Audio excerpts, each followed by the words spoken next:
안녕하세요. 새벽이에요. 오늘도 들러주셔서 감사합니다. 따뜻한 옛 이야기 한 자락 들으시며 잠시 쉬어가세요.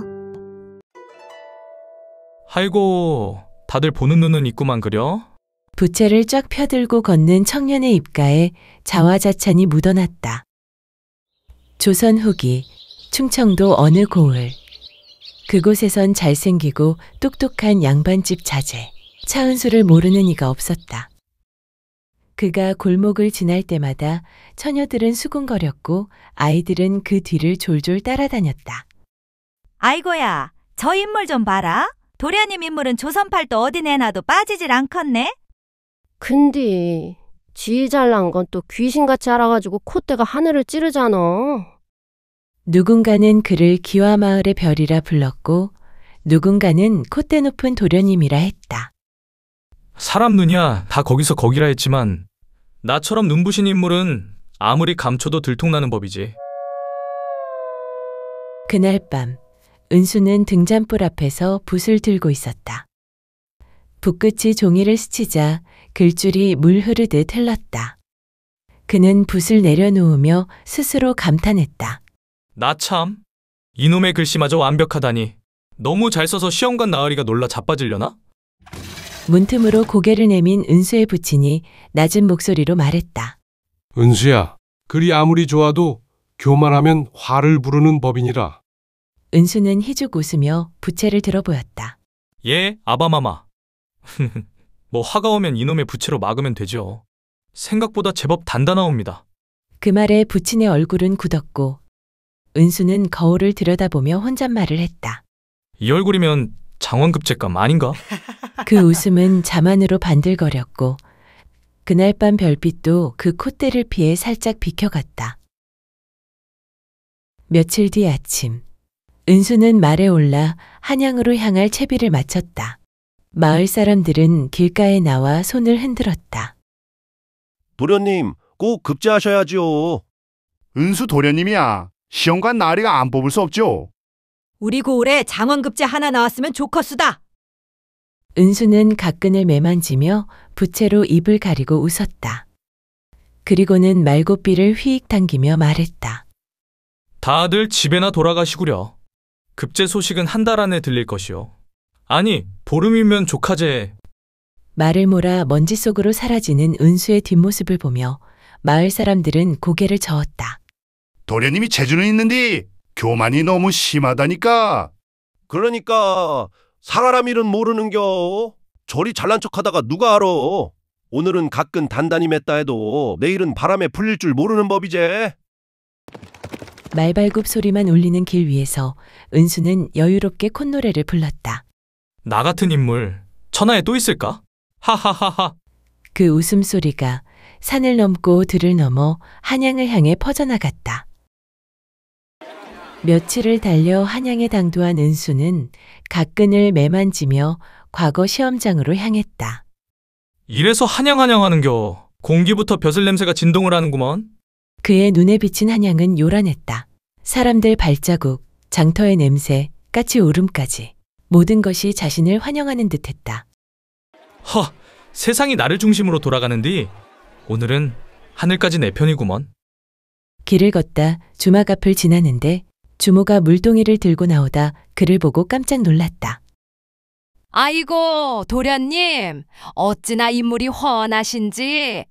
혹 과거 보러 오셨슈? 보러 온 게 아니라 급제하러 왔소. 주모가 피식 웃으며 물동이를 내려놓았다. 아이고, 이 도련님 보게나.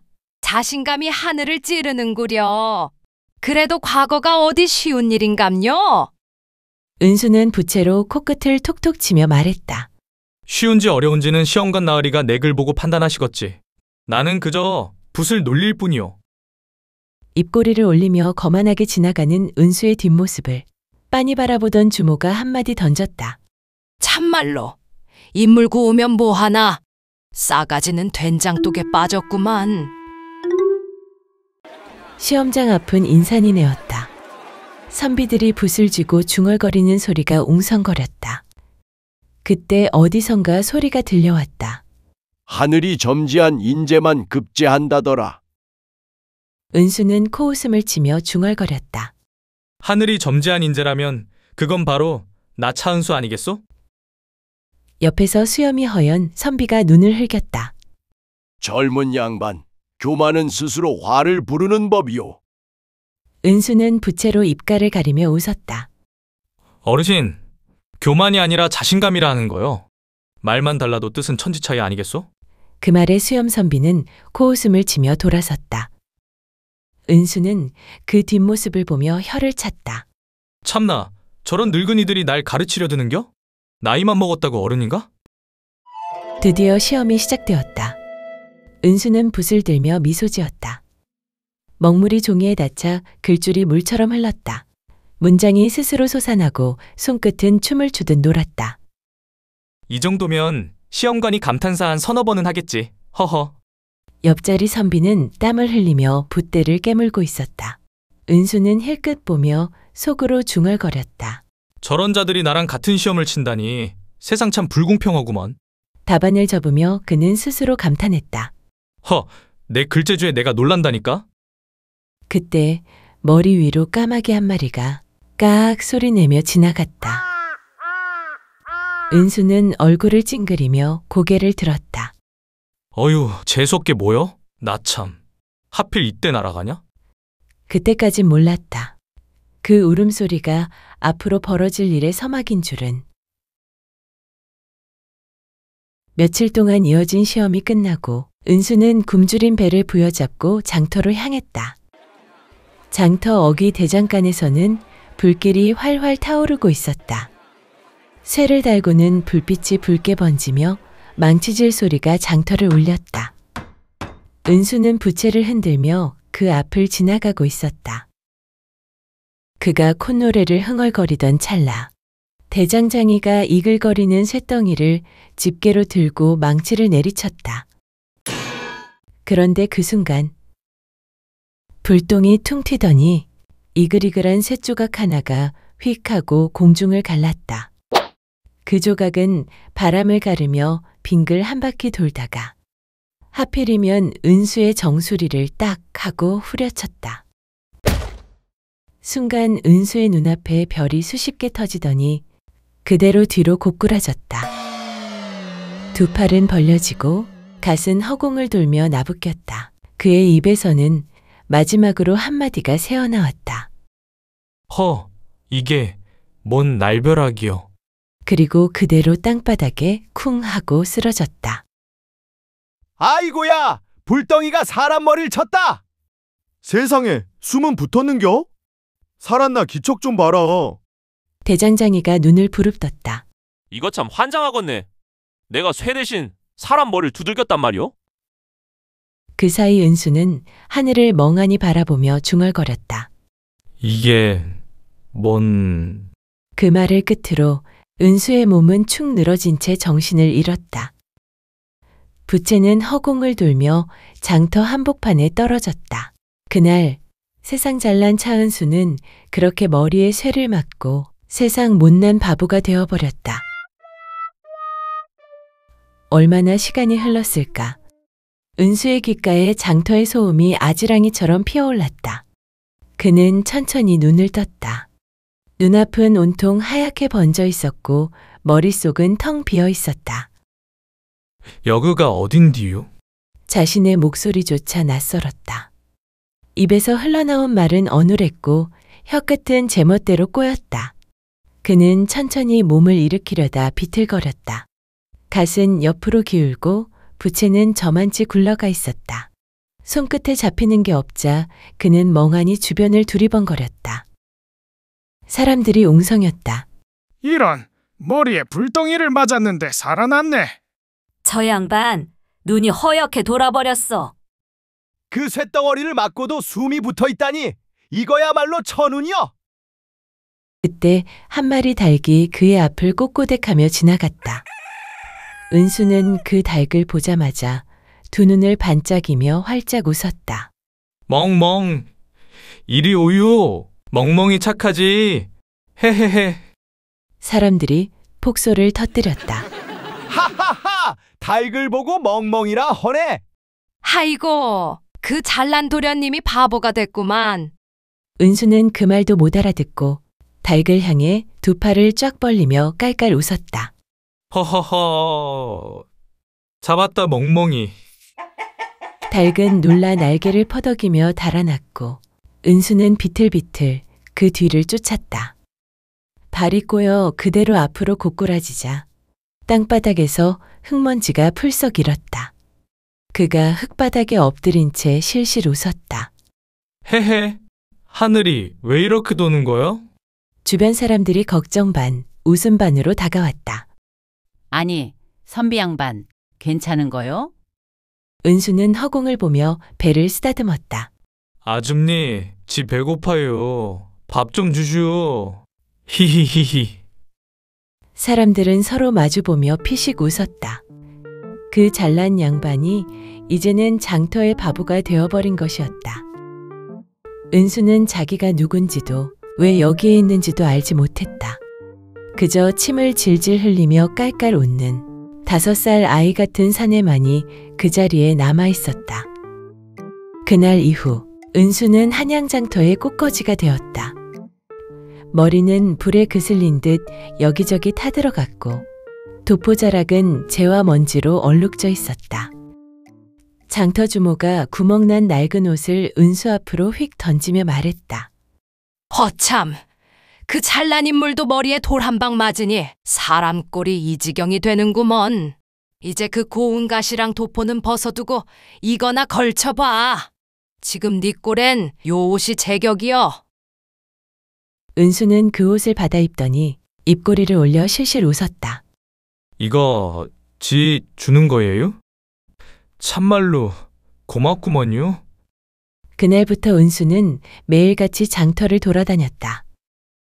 사람들 틈에 끼어 손뼉을 치고 아이들과 함께 깔깔 웃고 가끔은 혼잣말로 중얼거렸다. 이 세상은 참말로 예쁘구만요. 그의 눈엔 세상 모든 것이 새로웠다. 길바닥의 돌멩이도 바람에 흩날리는 먼지도 국밥 냄새조차 꽃향기 같았다. 잘난 머리는 사라졌지만 그 자리에 이상할 만큼 순한 미소 하나가 피어 있었다. 그 무렵 충청도 차대감댁은 뒤집어졌다. 과거를 보러 한양으로 떠난 은수가 기별 한 장 없이 깜깜무소식이었던 것이다. 처음엔 시험이 길어지겠지 하며 기다렸으나 보름이 지나도 달이 바뀌어도 은수의 소식은 들리지 않았다. 차대감은 마당을 서성이며 하인에게 명했다. 당장 사람을 올려보내라. 한양장터든 주막이든 시험장이든 어디서든 내 자식을 찾아오너라. 하인은 한양으로 올라갔다. 며칠 뒤 먼 길을 달려 돌아온 그는 그 자리에 주저앉아 고개를 숙였다. 대감마님, 도련님께서 과거에 급제하셨다 하옵니다. 뭐라? 우리 은수가 급제를 했다고? 예, 허나 그 뒤로 자취를 감추셨다 하옵니다. 시험 후에 어디로 갔는지 그 누구도 아는 자가 없사옵니다. 순간 차대감의 얼굴이 하얗게 질렸다. 대감의 아내는 기둥에 몸을 기대며 흐느꼈다. 하늘도 무심하시지. 그리 곱고 총명한 아이를 얻지. 아직 모른다. 살아있다. 내 아들은 죽지 않았어. 차대감은 떨리는 손으로 부채를 부여잡았다. 그러나 그 부채 끝이 미세하게 흔들렸다. 그날 밤 차대감 댁은 등잔불 아래서 울음이 끊이질 않았다. 하인들은 숨죽여 서 있었고 마루 위엔 은수가 쓰다 남긴 책과 붓이 그대로 놓여 있었다. 그날도 은수는 장터 어귀를 어슬렁거리고 있었다. 허름한 옷자락엔 먼지가 수북이 쌓였고 손에는 아무것도 들지 않았지만 얼굴엔 웃음이 활짝 번져 있었다. 허허, 오늘도 하늘이 곱구만요. 햇님이 나보고 방긋 웃는 것 같네. 그러다 국밥집 앞을 지나던 은수. 갑자기 방귀를 뿡 하고 끼더니 스스로 배를 잡고 깔깔 웃었다. 다들 들었어? 이게 바로 벼슬길 나팔 소리요. 냄새는 또 한양까지 퍼지겄다잉? 그 소리에 국밥집 주모가 국자를 번쩍 들고 뛰쳐나왔다. 이 바보놈이 또 여기서 방귀 끼고 앉았네. 남의 가게 앞에서 냄새 풍기고 자빠졌냐? 어서 저리 썩 꺼지지 못해? 은수는 머리를 긁적이며 해맑게 웃었다. 그럼 남기신 밥이라도 조금만 주시면 안 될까요? 주모는 팔짱을 끼고 그를 위아래로 훑어보더니 코웃음을 치며 말했다. 허참! 입은 거저 놀리니 밥 대신 욕이나 실컷 먹어라잉. 그 말만 남기고 주모는 안으로 들어가 버렸다. 은수는 배를 부여잡고 땅바닥에 털썩 주저앉았다. 그러고는 손가락으로 흙바닥을 긁기 시작했다. 그의 손끝에서 이상하게도 글줄이 술술 흘러나왔다. 이게 무슨 글자인지 모르겠는디 손이 저절로 나가네? 내가 원래 천재였던가벼? 그는 중얼거리며 웃고 있었다. 그때 멀지 않은 곳에서 갑자기 다급한 외침이 들려왔다. 제발 살려주시오. 사람들이 웅성이며 모여들었다. 징검다리 아래 얕은 물가에서 허리를 굽은 노인이 미끄러져 허우적대고 있었다. 어이쿠야, 저 노인 물에 빠졌네. 이런 어쩌냐? 힘이 빠져 일어나질 못하시는구먼. 하지만 사람들은 다들 손만 휘젓고 있을 뿐 누구 하나 나서지 않았다. 그때 은수가 두 눈을 동그랗게 뜨며 외쳤다. 어르신, 놀지 말고 나와요. 그러다 감기 걸리시겠네. 사람들이 킥킥 웃었다. 허허! 저 바보 또 헛소리 하네. 하지만 은수는 아랑곳하지 않았다. 신발도 벗지 않은 채 첨벙 소리를 내며 그대로 물속으로 뛰어들었다. 어르신, 어서 이리 손 내밀어요. 은수는 물을 가르며 노인에게 다가가 두 손으로 꽉 붙잡았다. 온몸이 진흙투성이가 되었지만 그는 이를 악물고 끌어당겼다. 으쌰, 으쌰. 허, 됐수다. 이리로, 이리로. 노인을 끌어올린 은수는 헉헉거리며 노인의 등을 툭툭 두드렸다. 어르신, 물 많이 잡셨겠구만요. 오늘 저녁은 안 잡수셔도 되겠수다. 사람들이 박수를 치며 웅성거렸다. 야, 저 바보가 사람 하나 살렸구만. 돌 맞은 머리라도 마음만은 고운가벼. 노인은 젖은 옷자락을 털며 은수를 바라보았다. 거짓골이 따로 없었지만 그 웃음만큼은 햇살처럼 따뜻했다. 자네 이름이 어찌 되나? 은수는 머리를 긁적이며 빙긋 웃었다. 몰라요. 다들 그냥 바보라 하더만요. 노인은 잠시 말을 잃더니 은수의 손을 꼭 붙잡았다. 남들이 바보라 하여도 자네는 사람을 구한 내 은인일세. 은수는 코를 킁킁대며 피식 웃었다. 그럼요. 다들 바보다 하는디 바보 중에선 지가 원인감이에요. 사람들 사이에서 또다시 웃음이 터져나왔다. 그날 저녁 앞도 잘 보이지 않고 몸이 불편한 구노인을 부축하며 은수는 뒤뚱뒤뚱 그의 초가로 걸어갔다. 이놈 오갈 데 없지? 예. 뭐 그래도 제 집은 저기 느티나무 밑이요. 하늘이 지붕이고 땅이 이불이지요. 노인은 그 말을 듣고 피식 웃었다.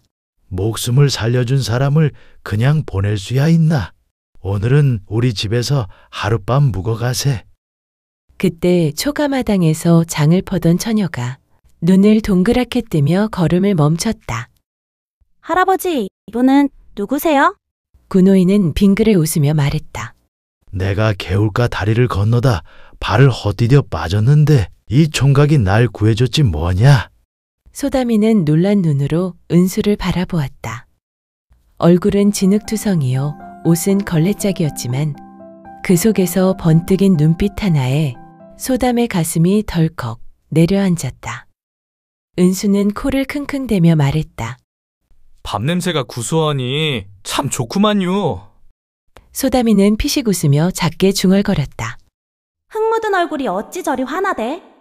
이 집엔 20살 된 처녀가 하나 있었다. 이름은 소담. 맑은 얼굴에 따뜻한 눈매를 가진 여인이었다. 어릴 적 부모를 잃고 오로지 할아버지 군호인만을 의지하며 살아온 처녀였다. 소담아, 어서 저녁 먹자꾸나. 이 총각이 배가 고픈지 배에서 북소리가 나더구나. 소담이는 상을 차리며 조심스레 물었다. 성함이 어찌 되신다 하셨죠? 은수는 머리를 긁적이며 멋쩍게 웃었다. 모르것슈. 이름도 살던 데도 다 잊어버렸슈. 소담이는 놀라 두 눈을 크게 떴다. 그게 무슨 말씀이세요? 자기 이름을 잊었다니. 그런 일이 다 있단 말씀이에요? 은수는 허공을 바라보다가 중얼거렸다. 지가 머리에 돌을 맞았는디요. 그때부턴 아무것도 생각이 안 나요. 그러고는 멍한 눈으로 그녀를 바라보다가 밥 한 숟가락을 떠먹으며 말했다. 아무것도 모르겠는디 이 고들빼기 김치 맛은 기가 막히네요. 군호인과 소담이는 그 말을 듣고 서로 눈을 마주쳤다. 잠시 정적이 흘렀다가 두 사람은 동시에 피식 웃었다. 허참 바보를 주었는지 보물을 주었는지 모르겠구먼. 그렇게 이상한 총각 하나가 그날로 이 집 식구가 되어버렸다. 그날 이후 은수는 군호인의 집에서 함께 살게 되었다. 먹여주고 재워준 은혜라도 갚겠다며 팔을 걷어붙였지만 제대로 하는 일이라곤 하나도 없었다. 허허, 장작 패는 건 누가 이리 하래? 이건 뭐 도끼가 나무보다 더 불쌍하구먼. 군호인은 혀를 차며 웃었고 은수는 머리를 긁적이며 멋쩍게 웃었다. 도끼가 지 맘대로 놀아서 그렇죠. 나무는 가만히 있는디 도끼가 삐뚤어지니. 허술하기 짝이 없는 손놀림이었지만 이상하게도 글만 보면 눈이 반짝였다. 책을 거꾸로 들어도 줄줄 읽어내리니 군호인이 눈을 동그랗게 뜨며 감탄했다. 이놈, 아무래도 보통 내기는 아니로구나. 머리에 쇠는 맞았어도 속엔 글귀가 살아있네. 은수는 활짝 웃었다. 지가 원래 내 천재라더만요. 머리통만 좀 멍청해졌을 따름이죠. 그래도 글자는 안 까먹었어요. 며칠이 지나자 동네 처녀들이 하나둘 모여들었다. 야, 그 바보 총각 봤냐? 인물이 기와마을 도련님보다 낫다던디. 바보라 해도 눈매가 곱다고 와. 저 콧날을 스치면 피나겄어. 피나. 장터처럼 시끌벅적했다. 소담은 김치 항아리 뚜껑을 닫으며 투덜거렸다. 참, 바보 하나 들였더니 집이 구경터가 됐네. 은수를 보겠다고 처녀들이 대문 앞을 기웃거리자 화를 참지 못한 소담이 소리를 빽 질렀다. 참, 여기가 사람 구경터인 줄 아나? 바보 구경 왔으면 돈이라도 내고 보시든가. 구경이 공짜인 줄 아슈? 그 말에 처녀들이 깔깔 웃으며 흩어졌다. 소담은 여전히 인상을 잔뜩 찌푸리고 있었다. 그 모습을 본 군호인이 허허 웃으며 말했다. 우리 소담이 속이 들끓네, 들끓어. 어째 바보 하나 때문에 부엌불보다 뜨겁구먼. 소담은 얼굴을 붉히며 툭 내뱉었다. 누가 그렇댔어요? 그저 보기 싫어서 그런 거지 뭐. 군호인은 피식 웃었다. 허허, 보기 싫은디 문 밖에서 떠드는 소리엔 귀가 솔깃하구나. 소담은 그제야 얼굴을 돌리며 작은 목소리로 중얼거렸다. 보기 싫은 건 맞는데 괜히 신경이 쓰이네, 참말로. 그 사이 은수는 마당에서 닭이랑 씨름을 했다. 거봐요. 이기면 밥 한 술 더 다잉. 자, 덤벼보슈. 닭이 꼬꼬댁하며 날갯짓하자 은수는 혼자 깔깔대며 뒤로 벌렁 넘어졌다. 아이고, 닭양반이 이겼네요. 공평하게 밥을 나눠 먹어야겠네. 그 광경에 군호인은 배꼽을 잡고 웃었다. 허허, 저놈은 세상 걱정이 없구먼. 닭하고도 저리 잘도 노는구만. 어느 날 소담이 떡을 쪄 장에 나갈 채비를 하자 은수가 눈을 반짝였다. 그거 제가 들게요. 지가 이래봬도 힘은 장사라요. 잘 들어요. 밤새 찐떡이니 쏟기라도 하면 큰일 나요. 둘은 장터로 향했다. 소담이 떡을 팔고 은수는 손님들 앞에서 호객을 했다. 여기 떡 한 입 먹어보셔요. 세상 근심이 사라지고 복이 절로 붙는 맛이어요. 이 떡 한 개면 오늘 하루가 다 달라진단께요. 손님들이 웃으며 떡을 샀다. 소담은 얼굴이 붉게 달아올라 고개를 숙였다. 허참, 창피하게 왜 그런 소리를 해요? 진심이니까요. 은수가 떡 하나를 집어 입에 넣으며 진지하게 말했다. 내가 먹어본 세상 음식 중에 이게 제일 맛나요. 거짓말 안 보태고잉? 그 눈빛이 너무나 진심이라 소담의 귀끝이 붉게 물들었다. 계절이 바뀌고 두 사람은 함께 밥을 짓고 빨래를 널고 개울가에 나가 발을 담갔다. 소담이 물을 튀기자 은수가 내 옷 다 젖잖요. 하며 따라 튀겼다. 둘은 개울가 바위에 앉아 마주 웃었다. 내가 늘 말했지? 그 해벌쭉 웃음 좀 고치라고. 사람들이 바보라 놀리잖아. 은수는 그 말에 해맑게 웃었다. 뭐 바보면 어떠요? 세상 다 바보라 해도 소담이만 나 바보라 안 하면 되는겨.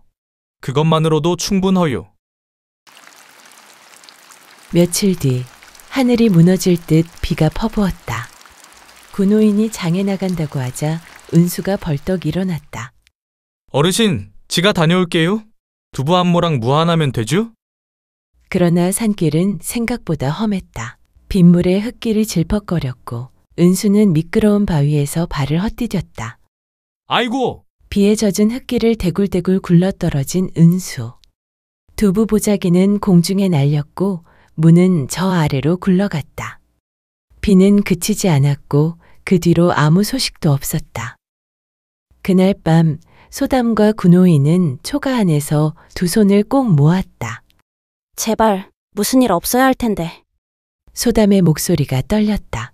그놈 반드시 걸어 다시 올게야. 워낙 복도 많은 놈이니께. 군호인이 소담의 어깨를 토닥였다. 다음 날 장대비가 그치고 햇살이 퍼졌다. 새소리가 들려오는 산속. 축축한 흙 위에 은수가 누워 있었다. 눈부신 햇빛에 눈을 찡그리며 그는 천천히 일어났다. 이마를 짚자 따뜻한 피가 굳어 있었다. 여기가 어디요? 주위를 둘러보던 그는 갑자기 머릿속을 번쩍 스치는 기억들에 몸을 굳혔다. 장터의 불길, 시험장, 부채, 까마귀의 울음. 모든 게 물결처럼 밀려왔다. 은수? 그의 입술이 떨렸다. 그래, 내 이름은 차은수였어. 은수는 자신의 손을 천천히 바라봤다. 굳은 살 박힌 손. 그러나 그 속엔 예전의 자신이 고스란히 깃들어 있었다. 그동안 내가 대체 무얼 하고 있었던 게냐? 그의 눈에 묘한 미소가 번졌다. 바보의 웃음이 아니었다. 다시 양반 차은수의 눈빛이었다. 한참을 걸어 마침내 은수는 군호인의 초가 앞에 섰다. 낡은 대문 사이로 익숙한 장독대가 보였다. 그 아래서 소담이 고무래를 들고 마당을 쓸고 있었다. 그의 그림자를 느낀 듯 소담이 고개를 들었다. 그 순간 두 사람의 눈이 마주쳤다. 소담의 손에서 고무래가 탁 하고 떨어졌다. 그녀의 눈이 휘둥그레졌다. 진흙투성이로 웃던 바보 총각이 이제는 선비의 눈빛으로 서 있었다. 소담의 입술이 파르르 떨렸다. 도대체 어디 있었던 거야? 그새 무슨 일이... 은수가 잔잔하게 미소를 지었다. 그동안 덕분에 살았소. 나는 차은수라는 사람이요. 소담은 숨을 꿀꺽 삼켰다. 그럼 정녕 기억이 다 돌아온 거예요? 은수는 천천히 고개를 끄덕였다. 이제야 알겠소. 내가 누군지, 왜 여기에 왔는지 다 기억났소. 소담의 눈가에 눈물이 맺혔다. 목소리가 떨렸다. 그럼 이제 떠나시는 거네요? 은수는 한참 동안 말이 없었다. 그리고 조용히 고개를 숙였다. 예, 돌아가야 하오. 나를 기다리는 집이 있으니. 말끝이 잠겼다. 그의 눈엔 고마움과 슬픔이 함께 어렸다. 그날 밤 달빛이 마당을 은은히 비추고 있었다. 은수는 집신끈을 고쳐매며 문 앞에 섰다. 소담은 그의 뒤를 따라 나왔다. 하루만 더 계시지요. 아직 비냄새도 다 가시지 않았는걸요. 은수는 조용히 미소 지었다. 이 마음도 이 은혜도 평생 잊지 않겠소. 당신의 손길이 내 생을 살렸소. 그가 돌아서자 소담이 떨리는 목소리로 불렀다. 잠깐, 은수야. 아니, 은수나으리. 그가 걸음을 멈췄다. 소담의 목소리가 달빛 속에 울렸다. 이 길로 다시는 안 올 거죠. 그냥 바보로 살아주면 안 돼요? 그래서 내 곁에 있어주면 안 될까요? 소담의 목소리가 잠겼다. 바보였을 때가 더 좋았는데. 은수는 천천히 돌아보았다. 그의 얼굴엔 슬픈 미소가 번졌다. 나도 그랬어. 그때의 세상은 참 따뜻했지. 그는 잠시 숨을 고르더니 또박또박 말했다. 약조아리다. 차은수라는 놈, 헛말은 안 하는 놈이요. 꼭 다시 돌아오겠소. 그가 한 걸음 다가섰다. 그러니 딴 놈한테 눈 돌리지 말고 기다려 주시오. 소담은 눈물을 훔치며 고개를 끄덕였다. 그 말 꼭 지키셔야 해요. 며칠 뒤 한양의 차대감 댁은 떠들썩했다. 죽은 줄 알았던 아들이 돌아온 것이다. 사람들은 기적이다 하며 몰려들었다. 하지만 은수의 눈엔 그 화려한 사랑채보다 작은 초가의 마루가 먼저 떠올랐다. 그날 밤 등잔불 앞에서 그는 붓을 들었다. 먹을 듬뿍 묻혀 천천히 글을 써내려갔다. 하늘이 내게 글을 주어 글을 쓰게 하였고 인연이 내게 마음을 주어 사람을 알게 하였다. 마지막 획을 마친 뒤 은수는 미소를 지었다. 그리고 조용히 속삭였다. 소담이 내 마음속 첫 번째 시는 그대여. 며칠 뒤 세상 오만방자하던 차은수는 온데간데 없었다. 대신 눈빛이 부드럽고 말 한마디에도 온기가 배어나는 넓은 마음의 선비가 되어 있었다. 은수는 아버지 차대감께 그간의 일을 낱낱이 고했다. 장터에서 쇠에 맞아 정신을 잃은 일, 군호인과 소담이 자신을 거두어 살려준 일, 그리고 그 집에서 보낸 따스한 나날들을 조곤조곤 들려드렸다.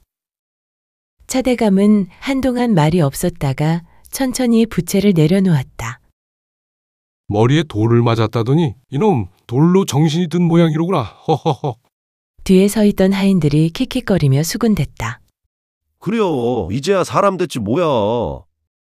허허, 돌도 제때 맞으면 약이 된다더니 참말이네. 그 말에 은수는 웃음을 터뜨렸다. 그 돌 덕에 제가 눈을 새로 떴지요. 사람이 밥처럼 따뜻해야 산다는 걸 그제야 알았습니다. 차대감이 흐뭇하게 고개를 끄덕였다. 좋다. 그럼 그 은인들을 찾아가 인사를 드려야겠구나. 며칠 뒤 차대감 부자는 군호인 댁을 다시 찾았다. 낡은 초가의 굴뚝에 연기가 피어오르고 안에선 구수한 밥 냄새가 새어나왔다. 차대감이 문 앞에서 목소리를 높였다. 계시오. 여그가 군호인 댁이요? 문이 삐걱 열리며 군호인과 소담이 마당으로 나왔다. 두 사람은 깜짝 놀라 황급히 고개를 숙였다. 차대감 나으리시옵니까? 차대감은 허리를 깊이 숙이며 정중히 말했다. 그대들이 아니었더라면 내 아들을 다시 보지 못했을 것이오. 이 은혜를 어찌 다 갚겠소. 군호인은 손을 내저으며 황송해했다. 별 말씀을. 은수 나으리가 먼저 내 목숨을 구해준 걸요.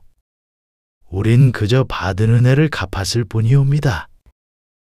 그 말에 차대감의 눈가가 촉촉이 젖었다. 그때 은수가 앞으로 나서더니 소담을 바라보며 조용히 입을 열었다. 소담아. 그의 목소리는 더 이상 어눌하지 않았다. 이제 나랑 함께 가시오. 할아버님 모시고 우리 집으로 가자 하오.